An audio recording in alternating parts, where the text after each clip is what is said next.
আসসালামু আলাইকুম বন্ধুরা, তোমরা সবাই কেমন আছো? আশা করি সবাই ভালো আছো। তো আজ নিয়ে এলাম পোনা মাছের রেসিপি। তো তোমরা সবাই দেখতে থাকো আমি কীভাবে বানাই। প্রথমে মাছটা ভালোভাবে ধুয়ে নিয়েছি আমি।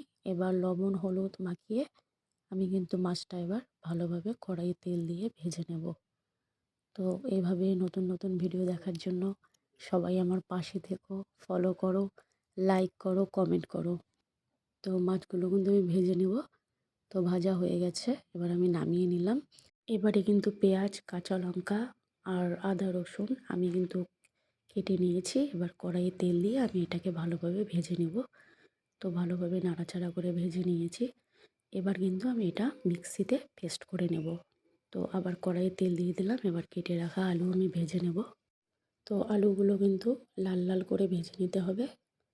লাল লাল করে ভেজে নিয়ে তারপরে নামিয়ে নিলাম আমি।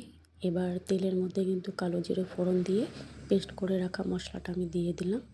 এবার এটাকে ভালো করে কষাতে হবে। তারপর আমি সব ধরনের গুঁড়ো মশলাগুলো দিয়ে দিলাম।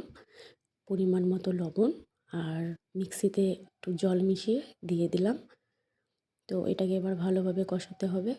কষিয়ে এবার আমি আলুগুলো দিয়ে দিলাম।